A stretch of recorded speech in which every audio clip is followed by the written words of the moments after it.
Toga, toga, kaboom! Saratoga, that is. First Saratoga.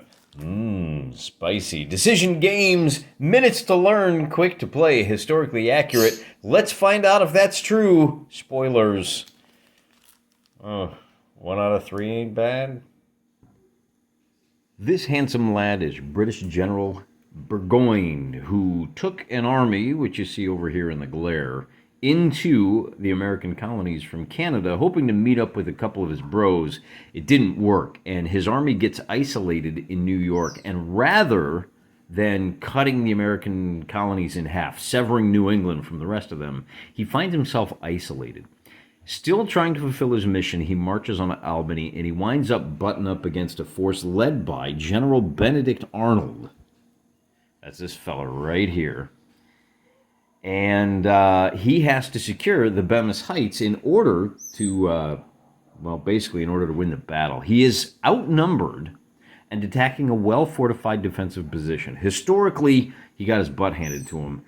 He wound up retreating and then having to try to smash through and failed again. One of those rare instances where the Colonials really put paid to the British. So let's take a look at this Decision Games mini game series right there, mini game series, and they say it's minutes to learn, quick to play, historically accurate. I gotta be honest with you, sitting down, reading the rules, playing through this was very humbling because, you know, I'm a pretty smart guy.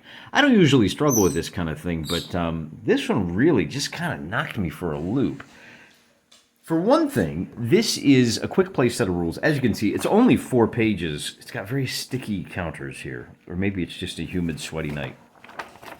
These are the basic rules, and then you have, so they, again, it's horse and musket. So we're talking about dudes on horses, dudes with shooties, and dudes in booties.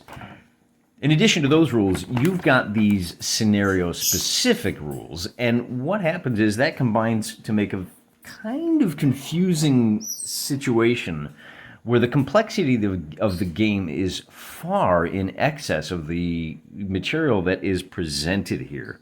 Just to give you one example of how complicated it is, the rules here have, this is, you know, standard stuff, right? Terrain effects chart. Oh, let's see how deep woods affect things. Well, that's all well and good, but even knowing that you, let's see, only infantry can go in there, they stop after entering, only infantry can go into it, the line here, well, and here's my first complaint. If you look closely, I've drawn in a dotted line around this ravine here because there's barely any difference. It shows up better on camera than it does in real life between the deep woods and the light woods. Again, up here in the north, you can see it as well. You can see better on camera, or maybe it's just my old man eyes. But those deep woods, they block zones of control. Okay, that's great, except you also have a fog effects chart where light woods become deep woods. So there's a lot of, hey, this is a fairly simple game, except for this exception, and that exception is accepted by this exception, and I wound up having to go back and forth between the map, the basic rules, the scenario rules, and just kind of all over the place. Add to that, now, I don't want to give you the wrong impression. I think this is an interesting exercise, and it certainly is pushing me beyond my limits, which is the kind of thing we like to do here, right? It's an intellectual exercise. It's not meant to be easy. If this was easy, I'd do something harder like Advanced Squad Leader. But for now, and again, you know, you've got the complexity of this is a 2-player game. We're playing solo. So it's all on me, guys. I'm going to be doing things wrong here. I'm going to kind of show you how this works. Add to that the fact that these rules are, they're actually kind of incomplete. There's a couple of things that really threw me for a loop. Which one of these is a battalion? Now, maybe you guys know, and maybe this is not an introductory battle, right? It doesn't say introductory. It just says minutes to learn. Maybe if you're an experienced guy that's played a whole lot of, I don't know, Advanced Squad Leader. Quick to play, well, the jury's out on that. But one of the things they mention is that there are different rules for battalions. Okay, well, as a relative neophyte to the horse and musket era and to the different unit types, you tell me which one of these is a battalion. The only way I could figure out which is which, and the battalion is the little guy here with the three of them, is that they list here that this is the example presented here in the rules is Gordon's Confederate Brigade. Oh, the long one is a brigade, and then there's battalions. Okay, good. And I guess a brigade is made up of battalions. That's why there's 3 battalions. This is a full brigade. Gotcha. Well, I mean, I figured it out because I'm super smart. My brain works real good. But it would have been nice, just one line, something showing. The other thing, it took me some time to realize, see how they show you what the cavalry looks like? There ain't no cavalry in this rule set. That simplifies things. We like that. That's good. But enough of the... And then one more thing by way of introduction. I'm going with a historical setup here. Somewhere along the line, I've lost my Hamilton. I've got one leader for each of these 3 forces. I don't have a Hamilton. So Burgoyne, who historically marched with Hamilton, in addition to being outnumbered, they're missing their leader. I guess he's sick with the flu in our alternate history version of First Saratoga. Adding to the difficulty here is that this is a complicated scenario. It's only 1, 2, 3, 4, 5, 6, 7 turns, and there's not a lot of troops on the board, as you can see. But for the first few turns, we got to figure out whether or not it's foggy, because that's going to affect the terrain. The Continentals here cannot leave their breastworks unless they have a leader with them, or unless the fog has lifted. Gates here is sleeping in his hut, and the victory conditions are odd. Total victory is if the British can reach either Bemis Tavern or Gates's headquarters. If they can get a unit onto one of these hexes, they win. On the other hand, the Continentals win if they are, at the end of 7 turns, the last to have crossed over this hill or this bridged river. So, couple of victory conditions. Now, they can pass over it as long as the Brits come down. So what you have here is a complicated scenario where they're trying to take Bemis Heights, but they have to protect their routes of retreat, I guess you could say. Bear in mind, you've got 3 different kinds of streams, and this is another little complaint about the needless complexity. You've got a brook, a stream, and a creek. And Mill Creek is a stream. Oh, okay. And then you've got the Middle Ravine, and you've got, what is this? The Great Ravine over here on, I thought this was named. Huh, I guess not. Okay, so the Mill Creek is actually a stream, except when it's a brook, except when it's foggy, and in which case the brook is a stream, not a creek. The Hudson River is a river creek. Oh my gosh. You see what I'm talking about here? The nomenclature gets a little wonky. Now, I understand that that's because the rules need a brook and a stream, and this this stream is named Mill Creek historically, but still kind of makes it a little bit complex. Like I said, it's a little bit fiddly, a little bit hard to wrap your head around. The other issue is that I don't see how the British stand a chance here, to be quite honest with you, because as you can see, this fighting force right here, take a look at these chits. It's pretty standard here. You've got, come on, zoom in there for me, buddy. You've got, I picked a cannon, which is 3 strength when they're shooting and 3 strength when they are defending, so offense and defense. The green are the German, the Hessian. And then here we see an actual battalion, which has a strength of 3, a morale of 5, and a movement of 4. Okay, so all these guys have strengths of 3. That means we've got a total of 1, 2, 3, 4, 5, 6, 18 points, except that the 18, if they all attack at once, we got a stacking limit of 3. Here's another question. Does the leader count towards stacking limits? I guess. Is it just a leader? Is it the leader and his retinue? Oh, let's go to the rules. Now, let's not bother. There's no help on that one. I assume, for the sake of my play, that the leader counts as a stack. The stacking limits are the limits of stacking hexes, or counters, rather. And I even went on Decision Games' website, where they talk about leaders and stacking, and they still don't mention. Again, if they don't mention that the leader is an exemption to the stacking limit, then I'm assuming that they're part of it. Okay, great. So you're going to be able to bring 3 of these units to bear against the crossing of Mill Creek. That means a total of 9 strength points. And oh, they get halved because you're attacking across the stream. And oh, they're halved again because you're attacking against a breastwork. That means this figure is only attacking at 1 strength. Oh, okay. I guess that's untenable. Although it doesn't matter how many points you're attacking with. So, that's going to be a tough nut to crack. You're going to have to go through. You're going to have to cross the stream in the face of cannon fire.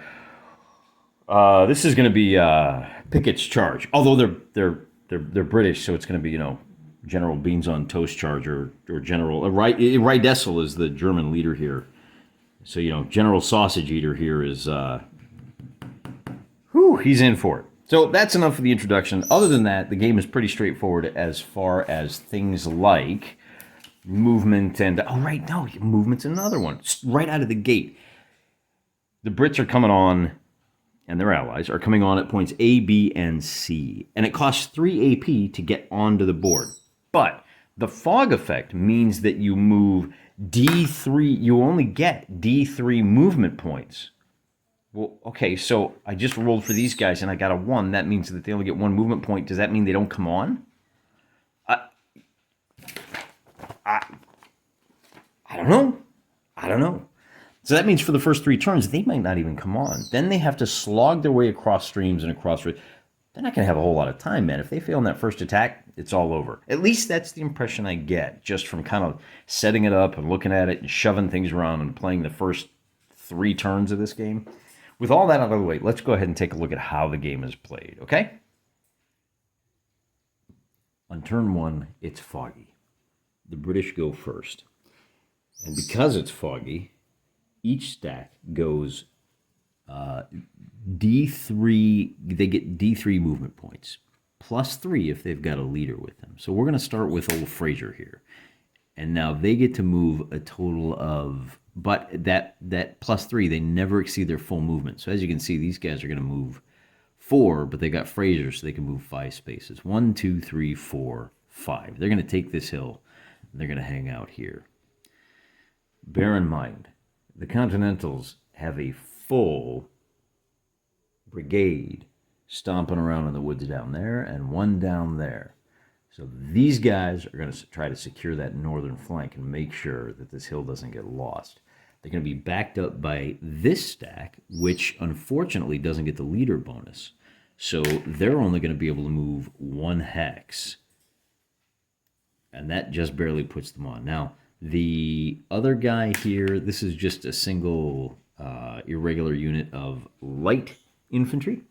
And fortunately, they get to move 3 spaces because that's going to be enough that they can go 1 to come on here, and then they're actually going to slide down 2 to come on here. It's an extra movement point because it's adjacent.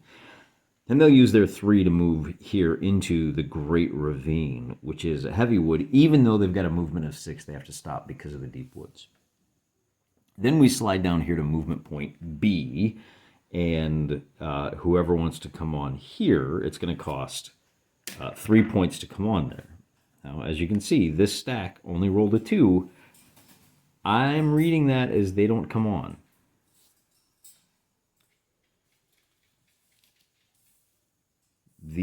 Let's see, only 1, subtract 3 from movement die rolls. Well, all right, so that means that's your movement die, there's a 3, so there you go. As I read this, you're subtracting 3 from the roll.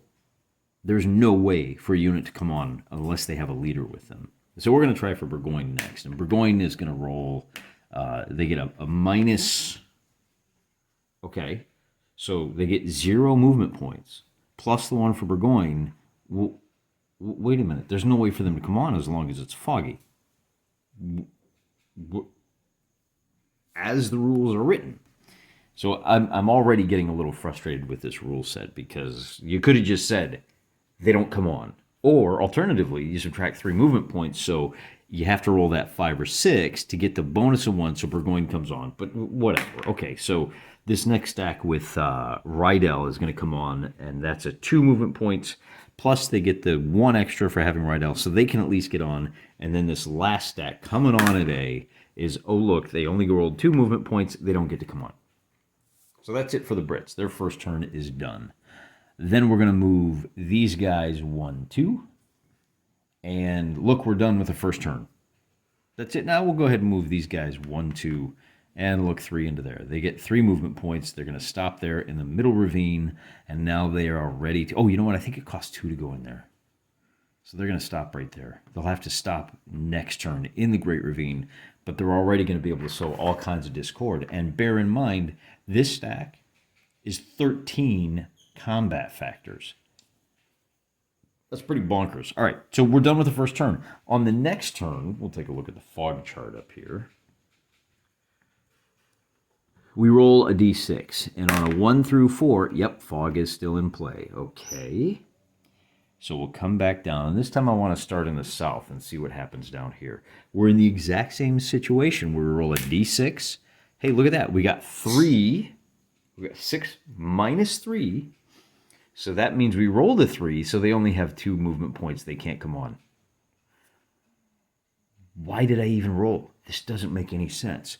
This next stack, it's going to be the same thing. Even if I roll a 6, let's assume for the moment that it costs 3 movement points to get on so that you can at least start on the board regardless of what you roll.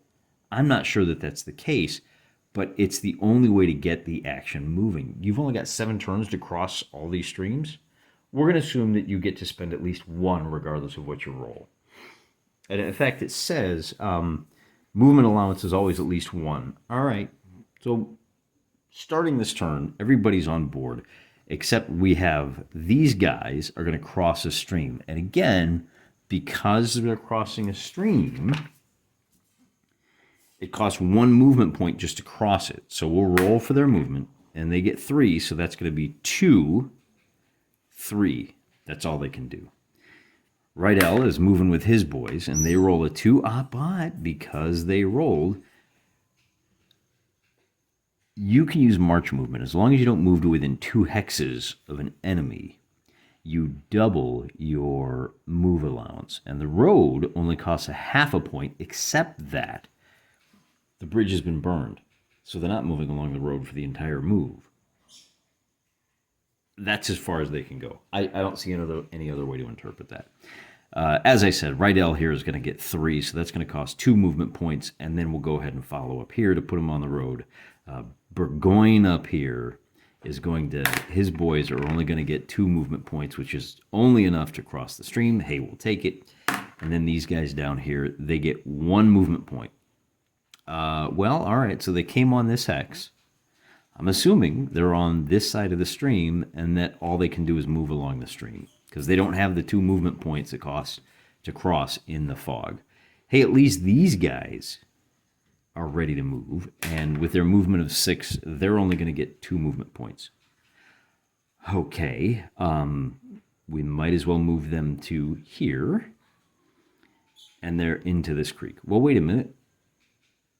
Yeah, it costs an extra to move into there. There's your 2. And then these guys are going to move, again, they're on the road, so they get 2 movement points. Or no, they're on a track, rather, so they only get to move 2.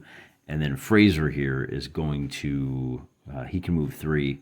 He'll actually leave the, well, I can't do that because of our stacking limit. So these guys are basically holding down the north flank. We've got somebody here kind of acting as a spoiler. And we're done. So it looks like this game does play pretty fast. The Continentals are going to cross there, and I don't know. Do we go ahead and launch an attack, or do we just keep these guys up here? Because once you move in, you're done. Can't attack into or out. I think we go ahead and move them. When you enter a hex, your movement is done. I think no, it's when you enter the deep woods. I think we go ahead and leave them up here for now. These guys can't join in the attack as long as you've got that brigade up there pinning them down. And that's good enough. There's no sense getting shot at if you don't have to, right? So the British are done with their second turn. The Continentals are done. And then we move on to 11 o'clock. So we move our turn counter, and here it's foggy on a roll of a 1 or a 2. So we finally have clear air, and that means that General Gates has finished his breakfast, and he appears down here. And I think we can, I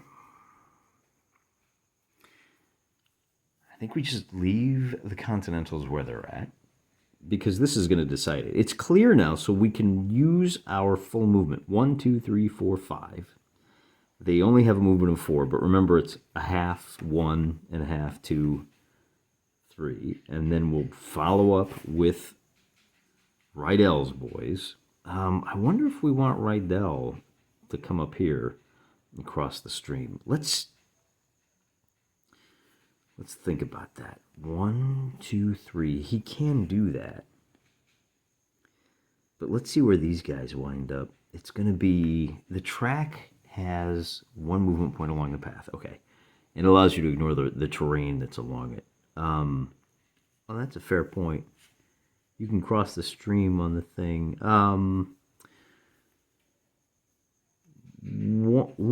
So they could cross the stream here and move 1, 2 and a half, 3, 4. So these guys, it looks like, can wind up right here. These guys are already in a good place. It's going to be 1, 2 and a half, 3 and a half, 4. Yeah, and let's bring Rydell up here. We're a little strung out right now, so we're going to bring these guys back, and we're going to wait one more turn to launch across those breastworks.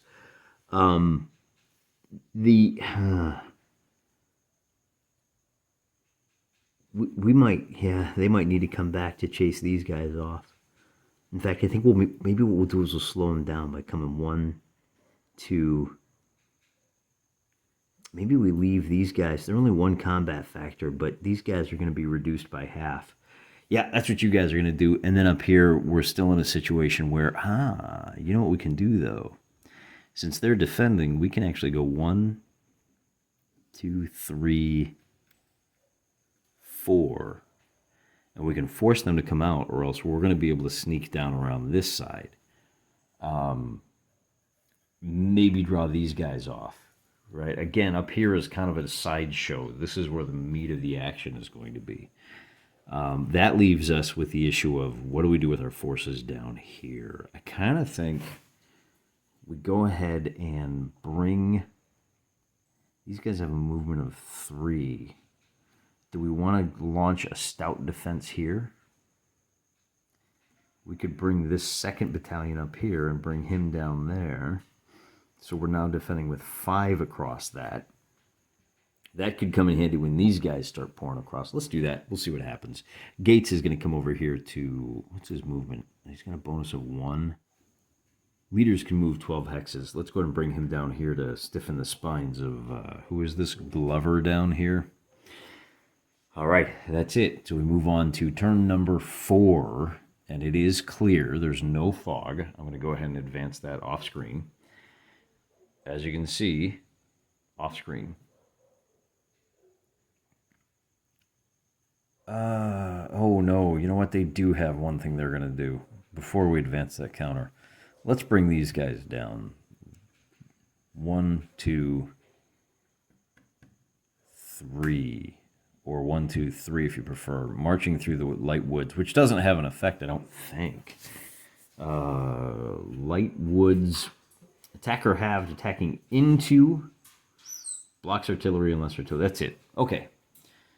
So they're going to come bursting out of the woods and attack these guys. As you can see, we've got 13, a combat factor of 13 against a combat factor of 9. So they're at +4. Take a look at the combat stick chart. We roll a d6 for that attack. And a 5, when you've got a 4 bonus, means the defender has to make a morale check or they retreat. As you can see, our defender, you pick a primary, we'll just take the top one there. Anything but a 6. Hey, look at that. Good morale means they would rout, except they pass that morale test. So they're going to retreat to here. And these guys can follow up now, if they so choose. Which they are... Yeah, let's go ahead and do that. They have a fairly safe line of retreat. Let's follow up the 1 hex and keep them pinned. So now we advance to the next turn. And because it's clear, we don't have to roll.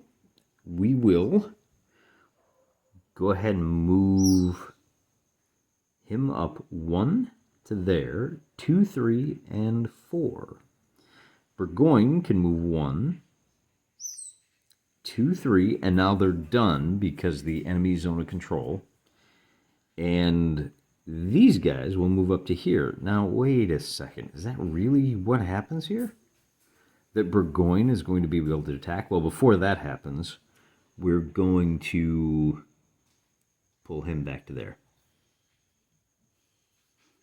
And these guys are going to move to, let's see, let's move them to right there.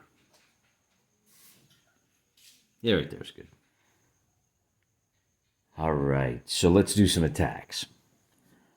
This is Rydessel. I keep calling him Rydell. His name is Rydessel. We have a total of combat factor of 9 here that is attacking across a breastwork. And the works, units attacking into the protected side, they're halves. So we're actually attacking at 5. Add 2 to the morale factor unit defending and attacking, and then the second number here in the combat is 4. So we've got 5 attacking 4. We only have a +1 advantage, which is right here. Might as well be even. And with a result of a 4, we have a DC, which is a retreat check. And if they pass, it becomes an exchange. Let's see, retreat check. First we do the morale check. They're at +2, so anything but a 6. All right, so they pass the morale, and that means it is an exchange. Each side loses a step. Okay. Well, that means we flip this cannon over. And do we flip this entire stack over? Is that how this works? We have to designate someone as the primary. And of course, in this case, we're going to choose the, what happens if, do we want to lose, so we lose 3 combat factors here or 2 combat factors here. Let's go ahead and flip over the battalion there. And we're done. They have failed to carry the breastworks, but they have, I don't know, maybe this battery ran out of ammunition. That's not a good result because they're going to get reinforcements right toot sweet. Now, in this case, we have 3, 6, 9, and one of these battalions is going to be the major. So we have 9 attacking these 2 guys. Well, they're attacking the top guy, I guess. So it's going to be 9 versus 5, except we've got this double halved for 10.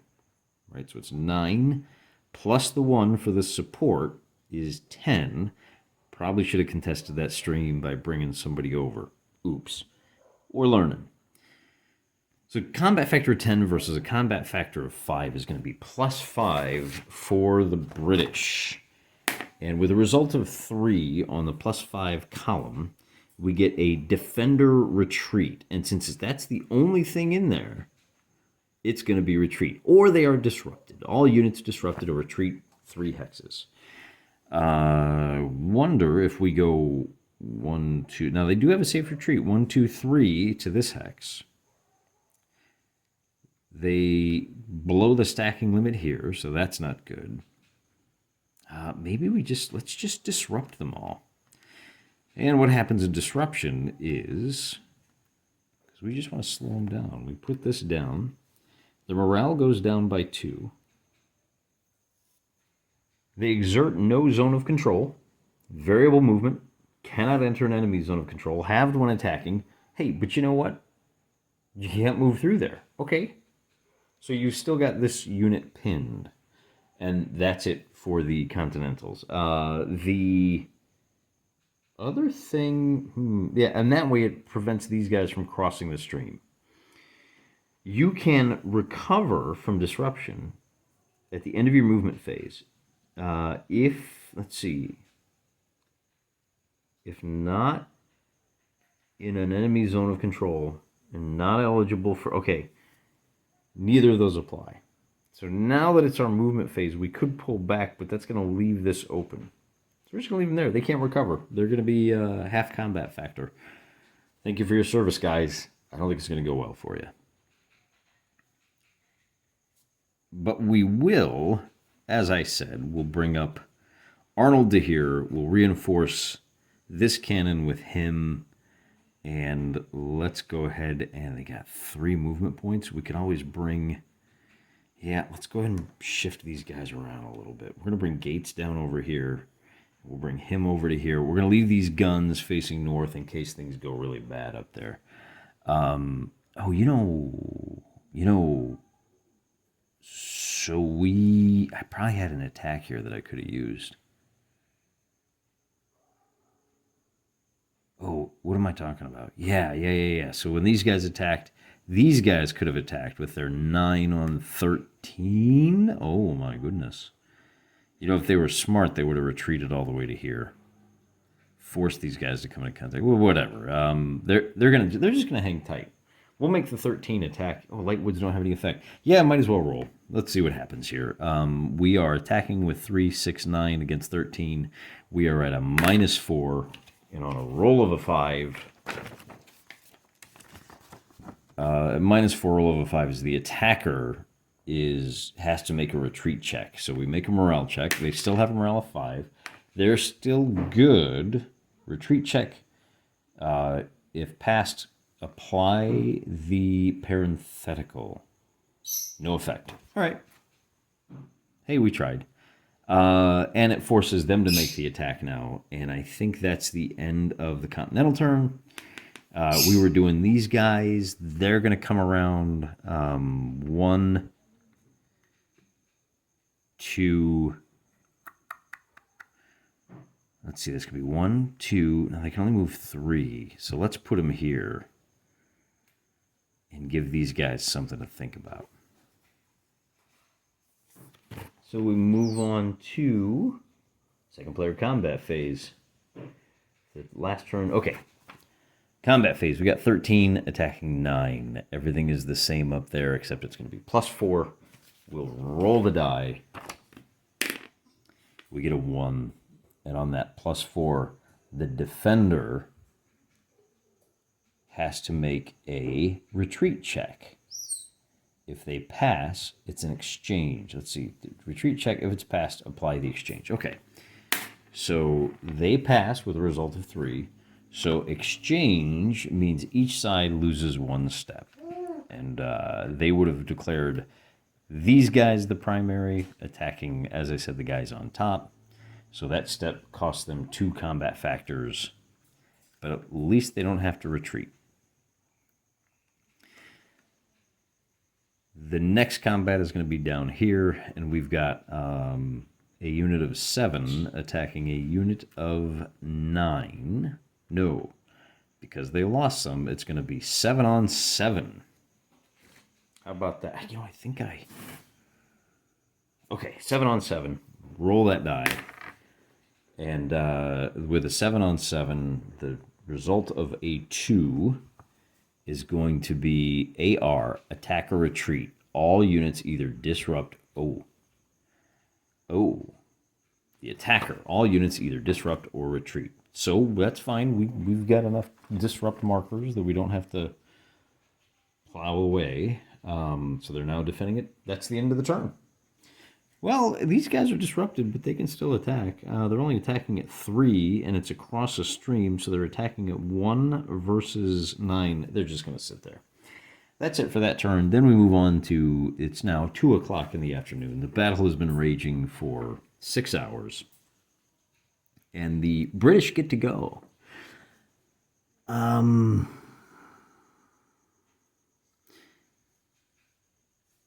This may be a problem if they make a race down here. With a movement of 3, it's going to be 1, 2, 3, 1, 2, 3, 1, 2.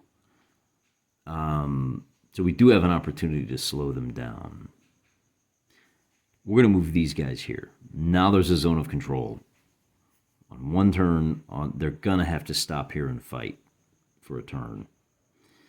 Which may, but I guess we'll go ahead and bring these guys up to here, which will pin them for a second turn.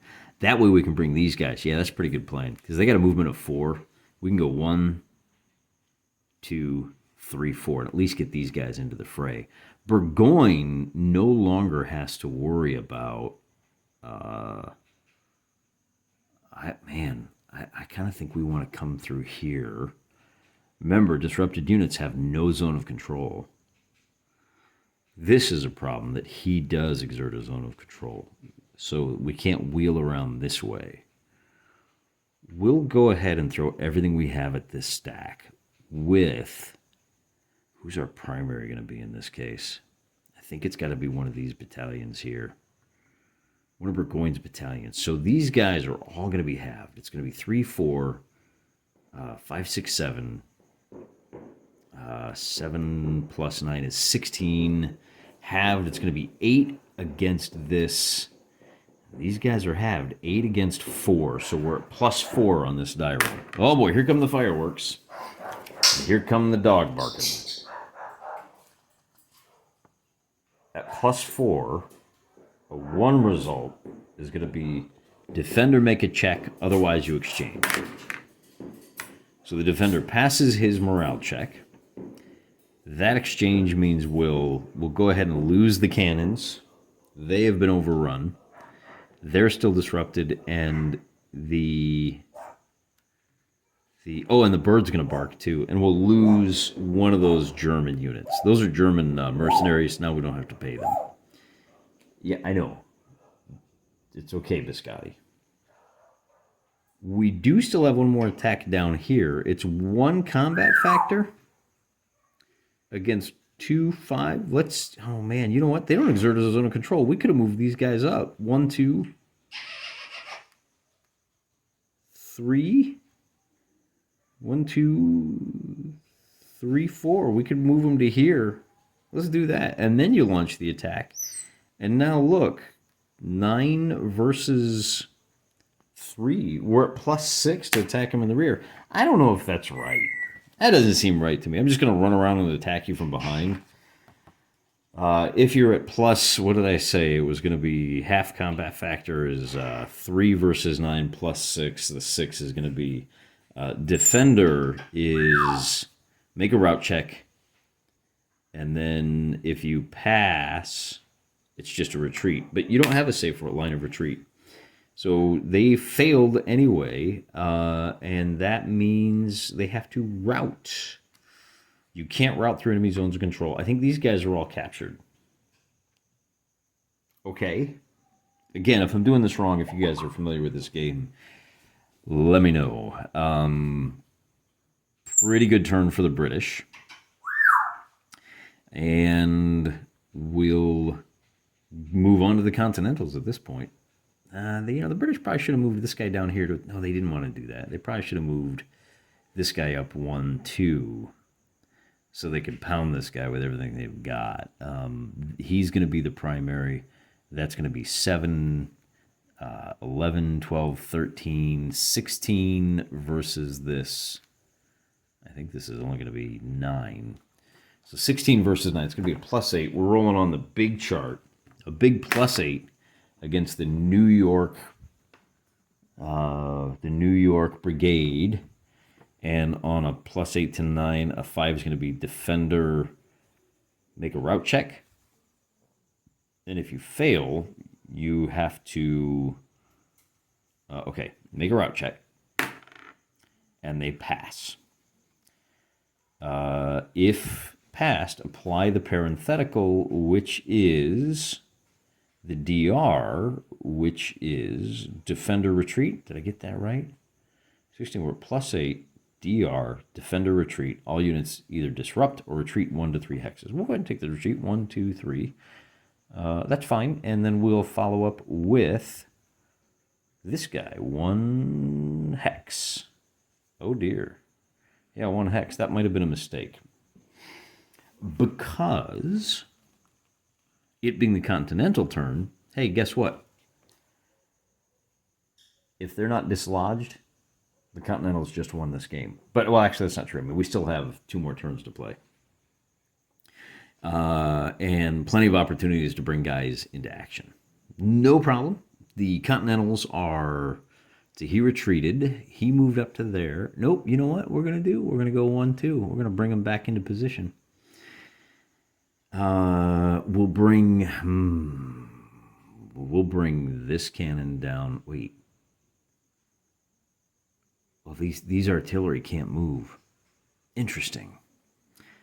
I think that, oh, but they can shoot. Problem is this guy,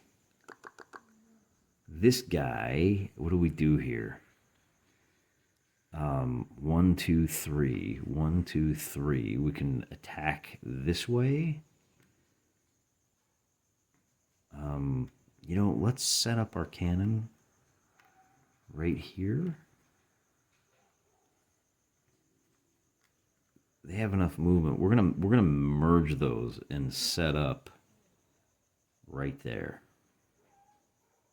That's a pretty good plan right there, boy. We'll bring these guys over to Reisdezel, so we have as many points as possible there.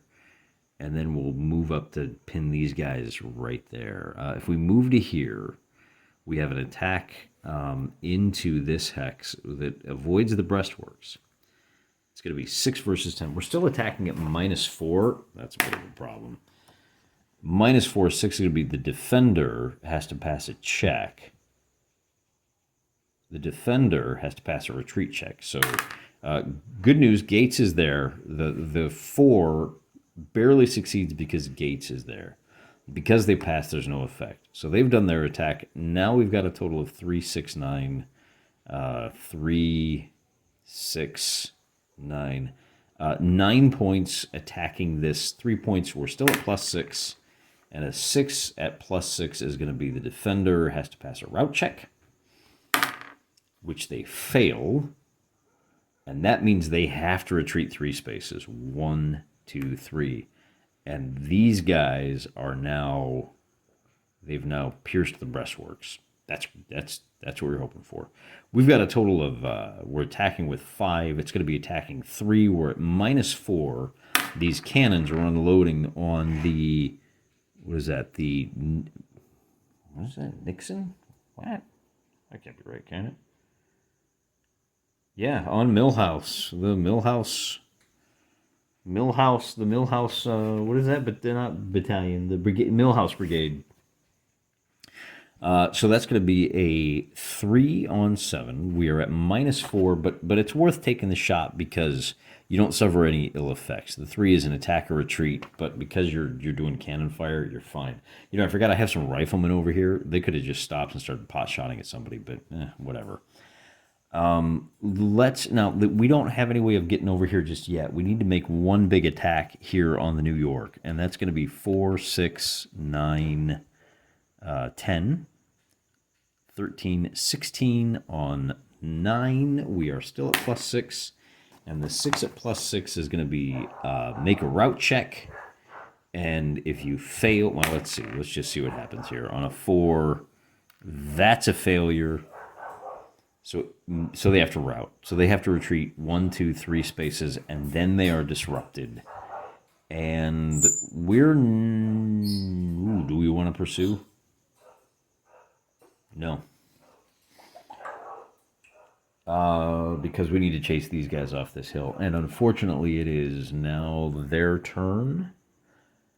So they're just going to sit tight. There's no sense making an attack and risking getting thrown off the hill. Just wait right there.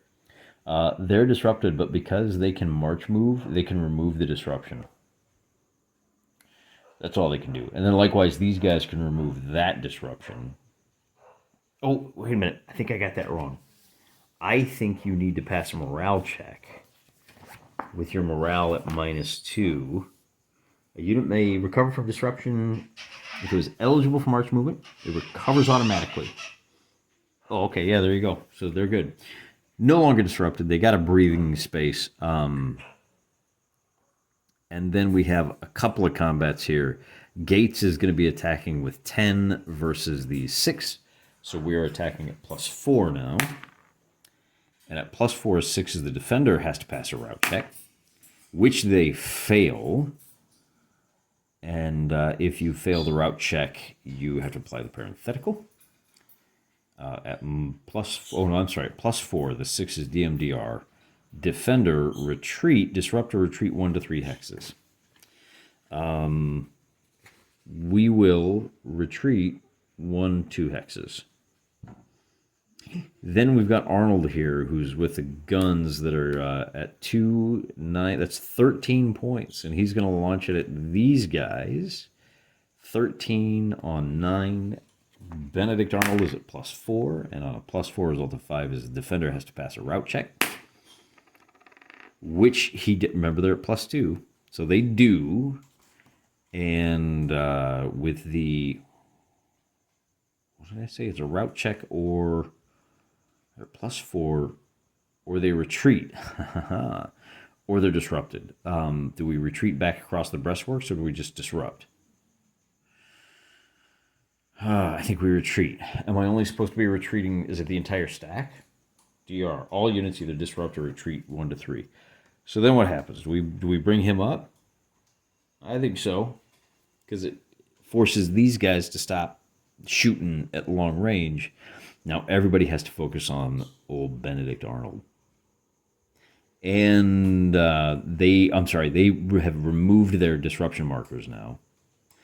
So there's no movement. So we're done. So now we go and we look and we see at the 3:30 in the afternoon, we have to see on a 1 or a 2, the fog rolls in. It is now foggy again. Okay. I don't know that it means a whole lot this time around. Oh, the Continentals cannot move off of Bemis Heights without a leader present. So we may need to move gates up. But the British really have to hustle along here. We're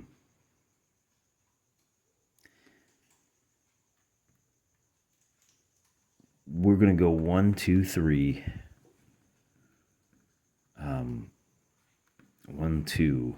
Let's see, 1, 2, 3. Do we have enough movement for that? Yeah, we do. Because we got to drive these guys off the hill. We can go 1, 2, 3, 4, and at least bring them into play. Since this is no longer an issue, it's going to be resolved here. And I think that's it. Well, we can bring these guys back up. 1, 2, and at least they can attack across there. So 6 versus 10. They're still attacking at -9 if they do that. All right, well, we're on the -4. And on the -4 chart, that's going to be the attacker has to retreat. We'll make our unit check. If they pass, they take a step loss. So they pass, and one of these guys takes a step loss. All right, but at least Gates can't mess with them. And then it's going to be everybody 3, 6, 9, 3, 6, 9, 18, and then 23 is going to be 12 versus this stack's 4. It's going to be 12 versus 50. They're still at -4. With all of this, they're at -4 attacking Arnold. And on a -4, that is going to be defender has to pass a retreat check. Which they do. Arnold here, they needed a 6 to fail. They pass the check, and if they don't, it's no effect. What about driving these guys off of here? We've got a total of 7.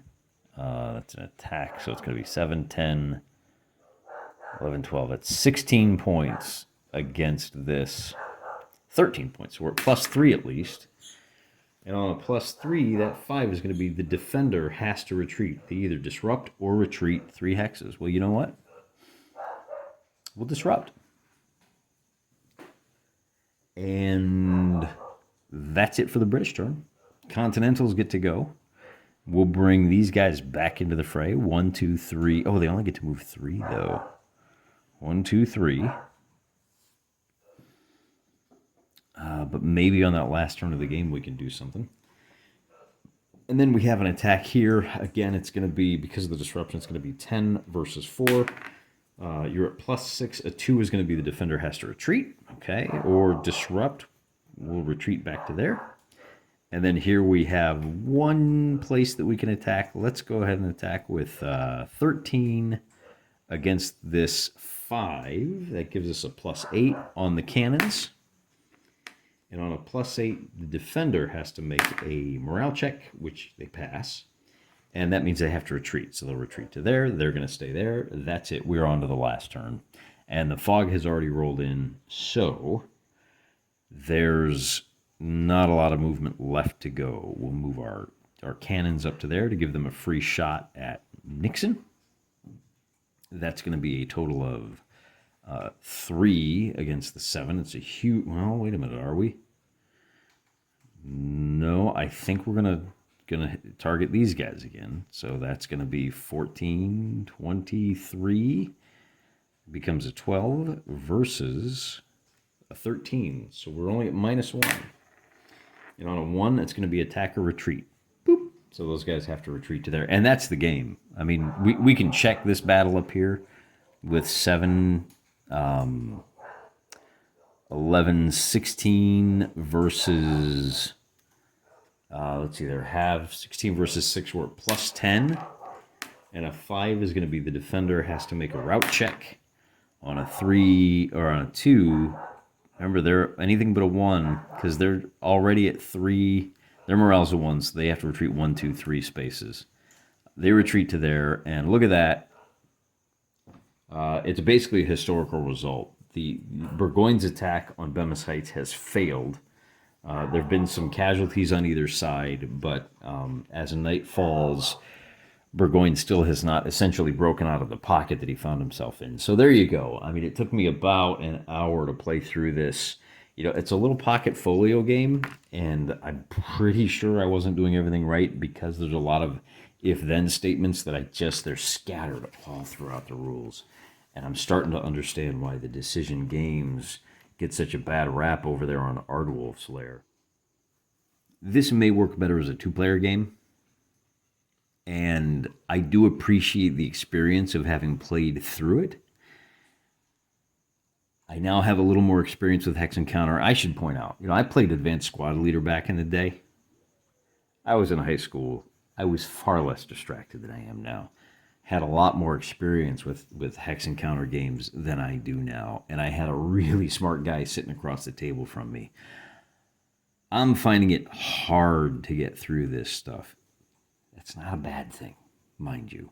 I just wish I had a little bit more support from Chris Perello and the rest of the crew over at Decision Games. One thing I'll say this, I now have a much greater appreciation for the struggles of fighting a war in the untamed wilderness. You've got a lot of really difficult terrain to have to fight through, and just having experienced the headache of trying to assault a well-defended position somewhere near Albany, and I have to say, Burgoyne, your first mistake was wanting to go to Albany. I mean, that was, I don't know what you were thinking, man. I've been to Albany. I wouldn't recommend it. But given its strategic location on the Hudson River and how it would essentially cut off everything north of New York City from everything south of New York City, it really helps me realize how the American War for Independence played out. And, this is living history. This is putting yourself in the shoes of General Gates and, General Benedict Arnold, hero of the War of Independence, if not, afterwards. Burgoyne, these are now people that I've walked a mile in their shoes. I have a much greater appreciation. So would I recommend this? It wasn't bad. It wasn't bad. I don't know. Was it great? I don't know. I'll say this, now that I have this experience under my belt, I am at least willing to push the calendar forward from 19 September to the 4th of October in the same year and see what it was like to fight the Battle of Germantown. Minutes to learn, quick to play.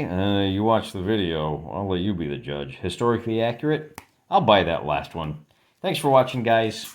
Appreciate your help. Those of you that have given me advice on how to play this game properly or have a better understanding of the tactics and strategy that would have worked. You know, one last thing I'll close with. As much as I complain about the fiddly bits and how distracted this, how many if-thens and all that.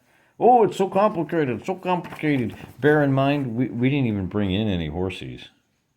There weren't no cavalry in this game. So, yeah, whatever faults there are, I'm going to attribute mostly to me. But I'm a first-timer.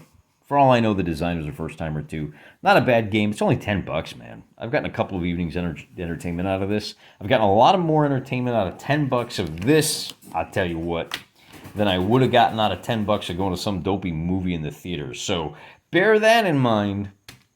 Till next time, I'm praying for you.